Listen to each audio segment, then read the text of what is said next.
Hey, and welcome. You're tuning in to Unbreakable Hope with me, your host, Jessica Rose. This podcast is all about seeking the light.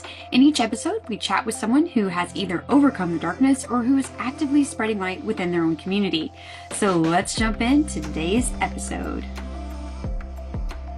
Today, I am absolutely thrilled to introduce you to a sister queen who is also in the Petite USA system. We have with us today Mrs. Kentucky Petite, Danette.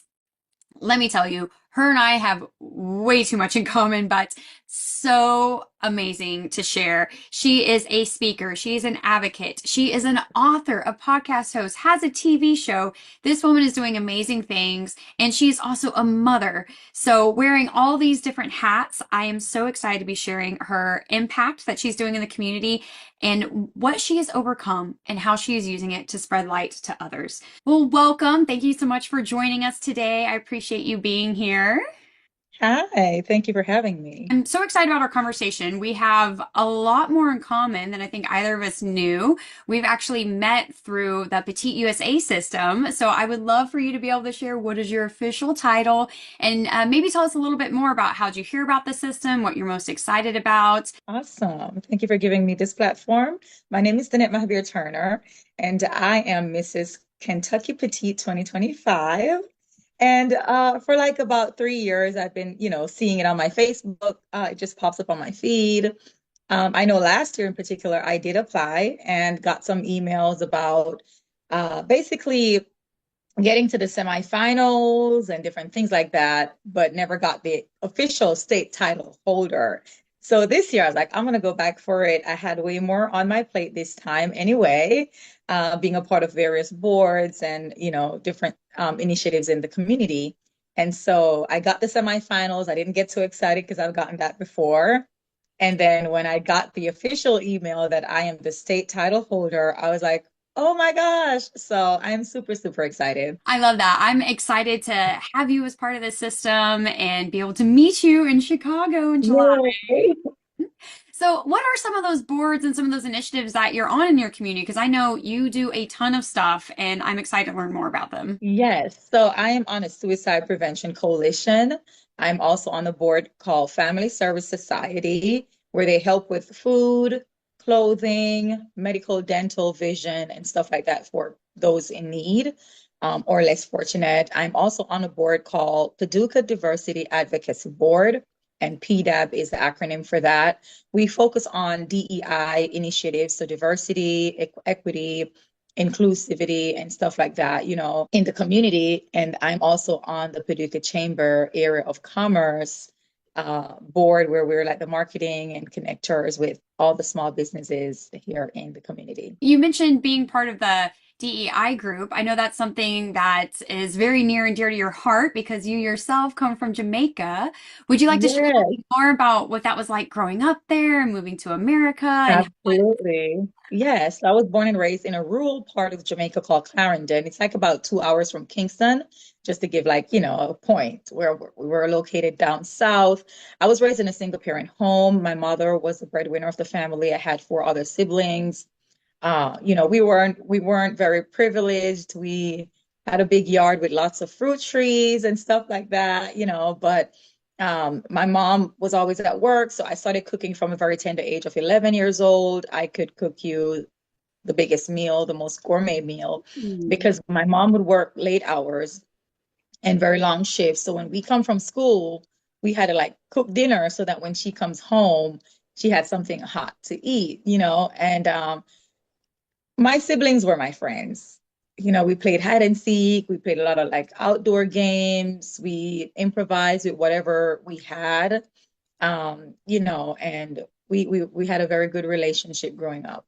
Your siblings here as well? Are your siblings still in Jamaica or what does that look like now? So my younger brother, he's in the United States now, and my younger sister, she has a U.S. visa, so she's been going back and forth for work purposes. So she got that through her work. But she doesn't live here. She still lives in Montego Bay, Jamaica, and my older sister and older brothers are still in Jamaica, never visited the United States. Oh, I wow. know, because you need a visa. See, a lot of people don't understand. Like, in Jamaica, you have a U.S., you have a not a U.S. passport, but you have a passport. You cannot just enter into the United States without going to the embassy or the US consulate and pay a non-refundable fee. And it's not guaranteed that you will get admission into the country. And we don't really know like why, the particular basis of why you're denied when you are.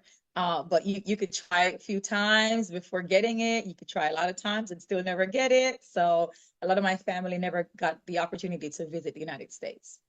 Wow, that's so interesting. I think that's something I've definitely got to learn a lot over my husband's journey in and out of the hospitals as I learned from a woman from Africa that there's like this lottery system. So if you sign up for certain I careers, heard then you about could get that. the lottery. So I love getting to learn more about that because I think that is a Yes, huge yes. misconception for people. Our immigration system, I think we can all agree, is wild in a And simplistic I term. mean, just to add to that as well, like I myself, when I came to United States, I came first. I was denied the US visa at one point. I was like 18 years old, had a big American dream since I was 8 years old. Like my cousins, they came for a funeral. I fell in love with their accent. That was my first time trying Pop Tart, like all the American candies. I wanted to go back with them, but I didn't understand the process and I was crying. And so ever since the age of 8, I was like, I want to be in America. It was a big dream for me. And so at 18 years old, I was like, okay, I'm going to try for the US visa. And I did. The money was non-refundable. I was 18 years old, as I mentioned. I took all my savings. I was very distraught. I got denied. And a few years later, I tried again. And then I got a 10-year visa where I can stay in the United States for 6 months at a time. And I have like a 10-year span to use that as needed. I then got married and migrated to the United States permanently. And people don't understand as well, like the process of becoming a United States citizen is it's a lot of details and it takes a lot of paperwork. I remember having like a temporary work visa just so I could get like a social security. And I have like 10 different driver's license because they would expire so often because the work permit would expire so often while you're waiting for like your permanent resident green card, as many people know it. And then even to become a United States citizen, you have to study the history that most Americans don't even know. And you have to pass this history test in order, and of course, do like an interview, biometrics, and different things like that before you're like sworn in, as a United States citizen through naturalization. I have a friend who she came here from Mexico. Is her sister, her brother, and her mother all came over here, and over time, more of her family came. And I remember her sister had they were young enough, but her sister, by the time the age came, her sister had to take the test, but she was young enough she didn't have to. But her grandmother had to take the Oh test, my and God. she told me that I'm so old. I get the luck of taking it verbally. And she was so excited. And it was just such a cool experience getting to hear how excited she was and how the process went for her. And yeah, I see all the time the quizzes online that's like, could you, a born American pass the citizenship test? Yes. I would challenge everyone that watches this interview just for the fun of it to download the United States naturalization test. And you can practice and it will give you questions. It will just give you like flashcard questions, multiple choice questions, and you'll be surprised how many of those answers you do not know. So, it's just it's very funny how we have to like, go through that to become, US citizen through naturalization. Oh yeah, and then what parts of the history, like who chooses those questions? I'm sure there's like a whole board. But I remember one point I thought like of all the questions, like those are the questions that you want people to know. Yeah, Um, yeah. have you ever heard the show Are You Smarter Than a Fifth Grader? Oh, yes, yes, definitely. That's what that makes me think of. Like maybe we learn something in little kids' school and we definitely don't retain it because is that really that important? I was never big on history anyway. Like when I was in high school, you had the option to do either history or Spanish. And honey, I chose Spanish all day long. How many languages do you speak? I speak, I would say three or four. Jamaica has a dialect. It's not an official language. It's called the Patois. And it's made up of English, Spanish, French, and Dutch, and mostly broken English to say that. Um, and then I speak Spanish, French, and Italian. Italian is pretty close to Spanish because I worked at an Italian Renaissance hotel, one of the sandals brand in Jamaica. And so I had to kind of like learn it on the job. And I worked at a French hotel as well. That's awesome. I'm just learning so much about you because I had no clue. I thought that I thought there was a language. A language. Yeah, we're an English speaking country. A lot of people don't realize that. But our English is a little bit different from the American English. My husband and I, we laugh at each other all the time. I would use words that he's like, what does that mean? But we are under the British English. Mm. So we're very proper. We use words that mean, the same thing in America, but, he's like, why don't you just use this word instead? I'm like, well, like I would use a word, for example, scanty. And he's like, what does scanty mean? Like I'd be like, oh, the airplane was so scanty, it means it wasn't a full flight. We were all spread out. It wasn't a full flight. But and he was looking deep in thoughts one day, and I said, is everything okay? You look very pensive. He's like, what does pensive mean? And just to give you another one, we had dinner, and then, I was kind of still feeling for something. I wasn't hungry, but the word that we use is peckish. I was like, I still feel a little bit peckish. And he's like, what's that? And in America, a lot of people would say, you want to go over there? Well, we don't use a wanna, gotta. Do you want to? Do you want to go over there? So it's very proper. So I'm on another podcast. I'm a co-host, and my buddy is in the UK. And just yesterday, Love their accent. he was trying to give me a clue, and he said, "So I'm curious what your answer is because once he realized that we call it something very different. When you have the line that you hang like your sheets on, how do you secure the sheet to the line to dry? What do you call that?" Clothespin. Okay, I, so I call it a clothespin. yeah, that's what I knew it as. So he calls it a peg and was literally holding it up, and I was like, "That's a clothespin." Oh, wow. So, I'm sure you have a lot of that with your husband. That's really fun. I mean, even the accent, like, we do have an accent, and so we emphasize different parts of the syllable, like, cemetery and, like, they would emphasize different parts of the word than we do. And it kind of sounds, funny to them. It's almost like inventory. We said inventory. I was like, okay. So, Interesting. you adapt. I know that you also have a podcast. You also have a Yes. TV program. So I'd love for you to give shout outs and talk a little bit more about that. And curious how many different accents maybe you encounter during some of your interviews for your podcast and your TV show even. Yes. So I have a talk show and podcast called Voice Thoughts Talk Show and Podcast. I started it in January of 2023, and I am now in season 3. And it is a society-based podcast. So I tackle all society issues from domestic violence to HIV awareness, breast cancer awareness, just to name a few, postpartum depression. I mean, if it happens in society, we could talk about it. And I wanted to create that platform so that we can actually explore these topics without being confined to a particular, box of how far we can explore these topics. And so I've had guests who were either victims, they were, someone that went through a particular situation, or professionals like therapists, psychologists, and even mayors. On my show, I had someone that was actually running for mayor in Nashville as one of the guests on season 1. And I've had the mayor of Paducah twice, once in season 2 and once in season 3. So it is amazing. One of my biggest guests as well has been former NFL player George E. Wilson Jr. And it was a pleasure interviewing him, as well as the president of the Paducah McCracken County NAACP. That was very good to have JW on there as well.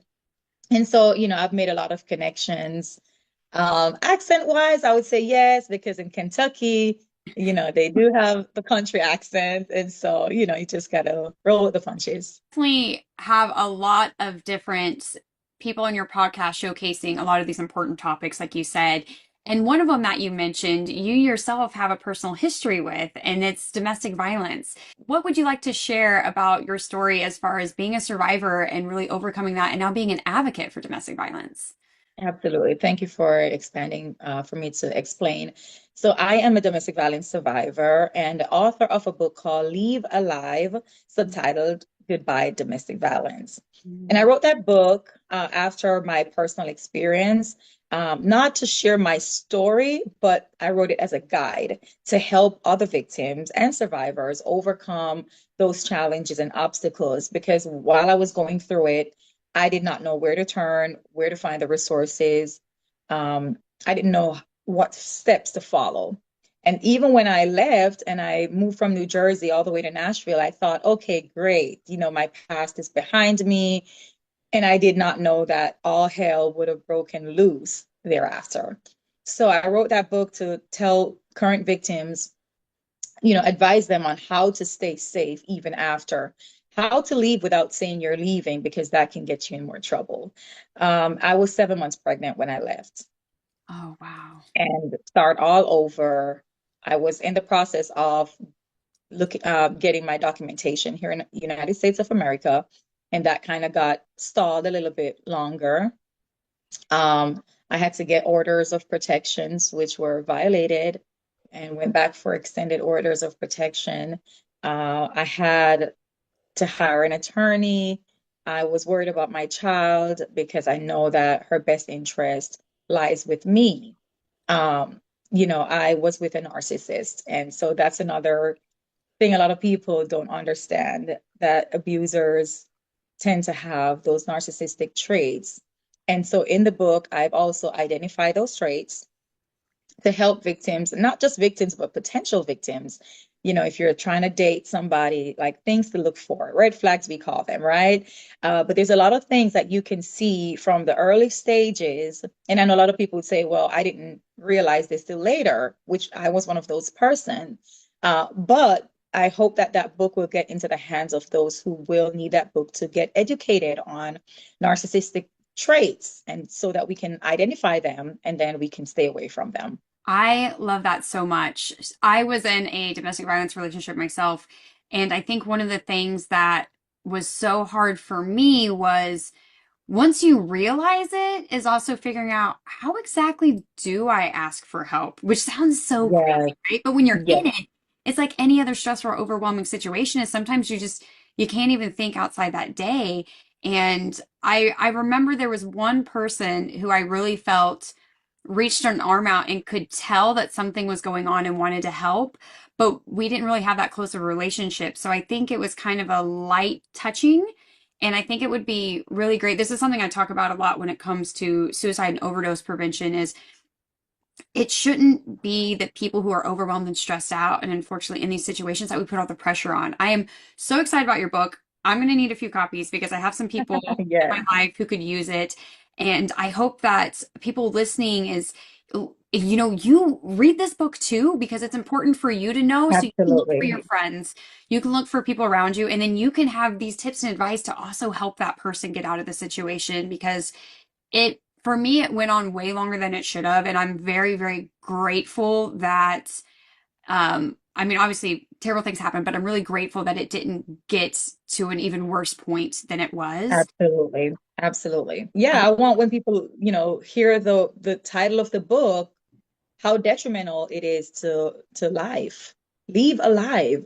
Because if you don't leave, you're gonna probably end up, So one of the chapters in that book, as to your point, even if you're not being abused, if you even have children, this book is for you. The first few chapters were dedicated to children. And like the very first chapter was raising warriors. And I talked about self-esteem in children. Typically, their self-esteem was low as a child. They find somebody who tells them how much they love them, how much they're loved, And even though they're being abused, they think this is the only love that they'll ever find because they did not get love at a tender age. Mm. And so, if your confidence level is low, your self-esteem is low, typically, not saying that confident women and men don't end up in these situations, because absolutely they do. And sometimes abusers prey on confident people because it gives them that ego, that little stroke that they need. But raising up your children to also identify friendships, Mm. working environments that are toxic, and relationships, that they know how to walk away from things that don't serve them. So this book is not just for abusers, and it's not just for survivors, but it's also for those who wish to advocate for domestic violence and those who are raising up warriors. Definitely sounds like a powerful tool that many people could use. And as you're talking Absolutely. about raising warriors, so you shared you have a daughter. Do you have any more children? And what's it like being a mom? How's motherhood for you? That's one of your many hats or crowns that you wear. Yes, it is. So I'm a wife and a mom, and so I'm married into a blended family. My husband is Korean and I'm Jamaican, so we kind of call ourselves a Jamaican couple. So I have a daughter who is now 8 years old, and as a blended family, I have a bonus daughter who's 10 years old and a bonus son who is 16 years old. So it's a very exciting blended family, and motherhood to me means the world. Sahila London is my birth child, and we have a very strong bond. Everything that I've experienced with domestic violence, she has been part of that journey since being in my womb. And so she is, I tell her every day, I'm like, you are a warrior, because honestly, she is. Um, we've done a song together that just got released called Caterpillar to a Butterfly. And so she's on that single with me. And I think that song talks a lot about resilience. It talks a lot about transformation. When you think about the caterpillar and the phase that it had to go through to become a beautiful butterfly. And there's a particular saying that I stick with all the time as a philosophy. Just when the caterpillar thought that its life was over, it became a beautiful butterfly. And so it's a very powerful, inspirational, and motivational song.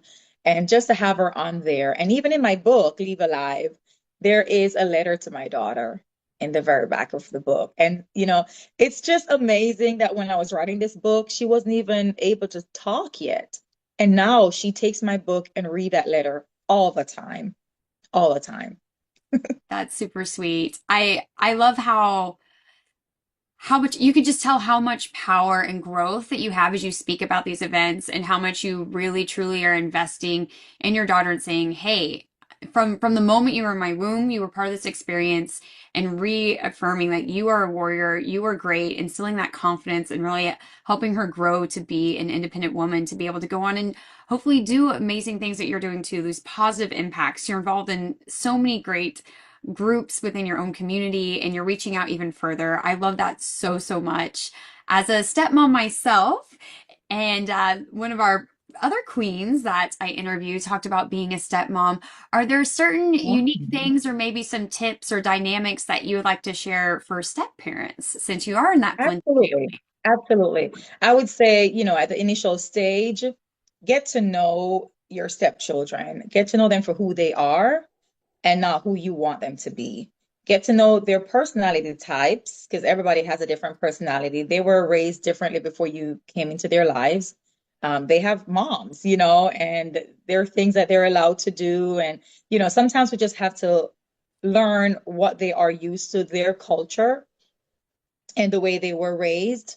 Not to say that you won't have an input in their life, but allow them to accept you for who you are as well. And so I would say accept them for who they are, grow together, learn about their preferences as well. The way I prefer to be communicated with might not be the way that my stepchildren prefer to be communicated with.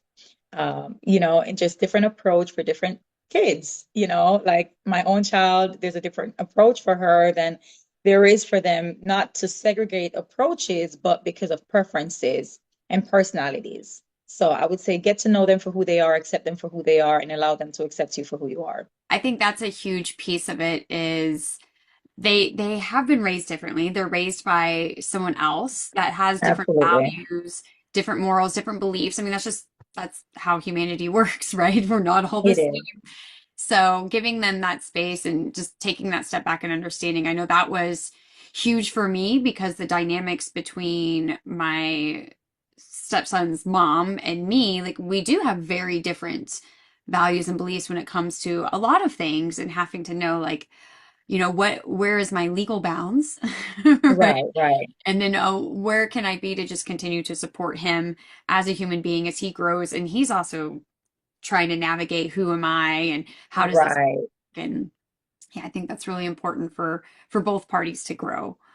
So with all of this and the many crowns that you wear, what are some things that you do in, all of your free time when you're not being a mom, being a volunteer, making positive impact? In my spare time, I'm very big on self-care. Again, because being a mom, being on multiple boards, running multiple businesses as a serial entrepreneur, being a wife, it's exhausting. It's something that we're passionate about. I'm sure you are, but you can agree that we do get exhausted because sometimes we're taking care of everybody except ourselves.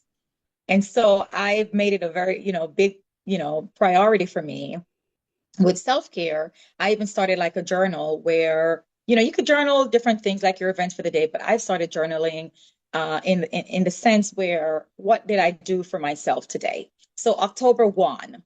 And I'm very big on self-care, but I want people to also understand that self-care does not have to cost you a dime.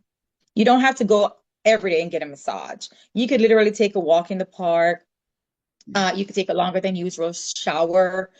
You could read some affirmations to yourself. You could look in the mirror and spend 5 minutes telling yourself that you're amazing, that you could do hard things, that you got this, and different things like that.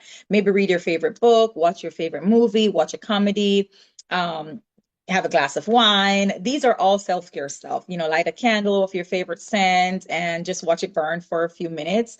So I've just started to document those in a journal, like October 1, and it's an accountability for me because I am able to say, oh, it's 7 p.m. I haven't done anything for self yet, so then I want to go ahead and do something like, oh, well, let me get my mask and my scrub or something and do something for myself, or make me a nice hot cup of tea, sit down with some jazz music, and I can document that as my self-care for October 10, for example. So I think, that's very important because you have to align yourself. And I tell my husband, I tell my children, if I don't take care of me, I cannot take care of you. So I'm very big on that. And traveling is part of my self-care. I think I'm addicted to traveling. Um, I was in Jamaica just a few days ago, and on the way back, I'm already trying to plan my next trip. And I'm like, it's just, it's my getaway. I get away with that because it's self-care, right? Yeah. I love that for so many reasons. I kind of coined this like take five, just take five because Yes. I'm a full-time caregiver to my husband with brain cancer, like you, serial entrepreneur, volunteer, all the things. So free time, what is that?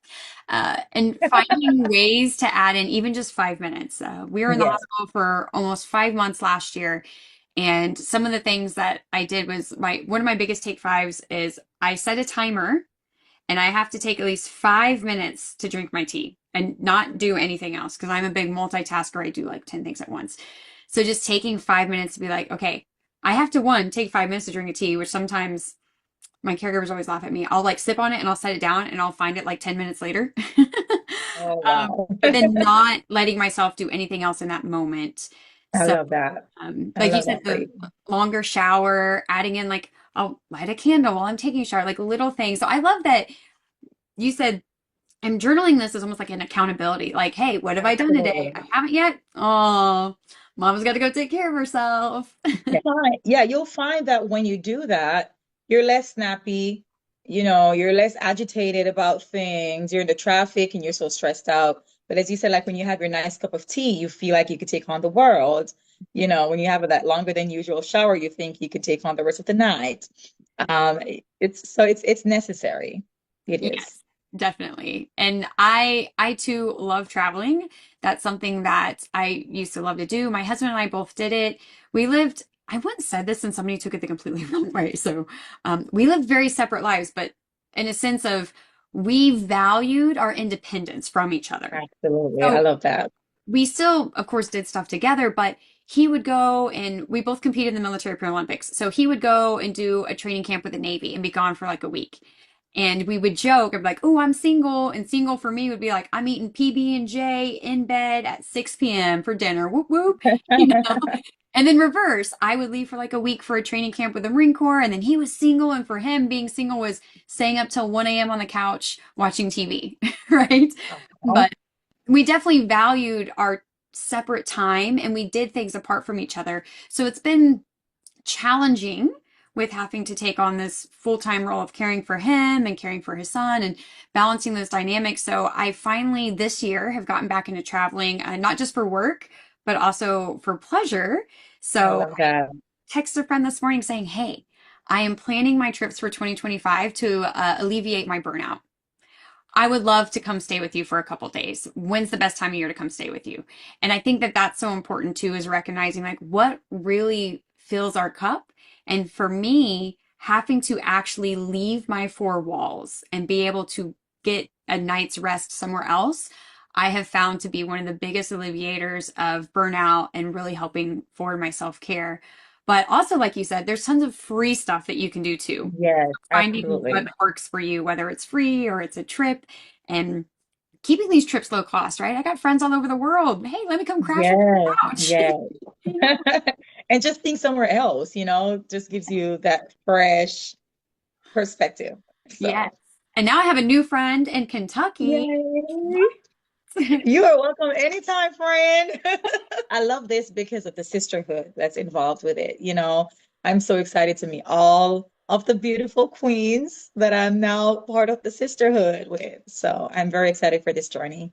Yes, and it's so awesome. I'm super excited to be part of the system and I have a whole year. So we have a year to help support each other and then we get to see each other in person and it's going to be so much more exciting getting to meet people in person now that we've met virtually and connected over so many different topics. I'm just really excited, even more excited. Um, Well, this has definitely been a great chat. Like I said, I'm so excited to get to connect with you and see you in person. I'd love to Yay. give you a few minutes to recap. We've talked about so many different things, and I'd really love to give you a chance to hit some more key highlights, maybe show us a few things you have, and then we'll look at closing out this episode. Thank you so much again for having me on your platform. It's been a great pleasure talking it up with you, and I do look forward to meeting you as well.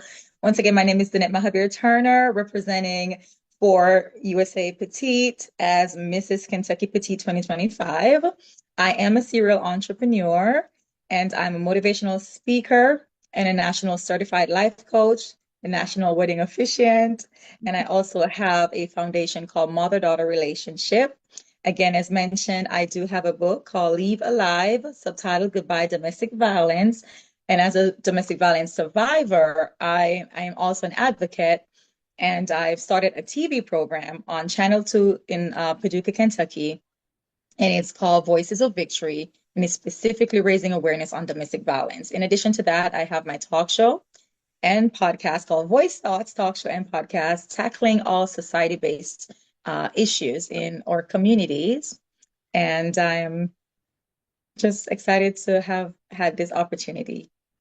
Yes, well, I'm really excited. Our listeners can check out the links in the description below for all the wonderful things that you're involved in and ways that you can help out and get connected. So, thank you again so much. This is such a joy. I'm so excited to be able to get to meet another queen and build a sisterhood and support each other as we go through this crazy thing we call life. I know, and I'm happy to meet you in person. So I can't wait. Thank you again. Thank you, listeners, for tuning in. If you found this episode inspiring, please share it with someone you never know who needs more light in their life. May this serve as a reminder that there's always darkness in the world. Do not let it consume you. Always seek the light. Please take a moment to do the good old subscribe, rate, and review. Your support means so much to me, and it helps me spread more light and love. Until next time, be kind, be loving, be human, and don't ever let anyone steal your hope.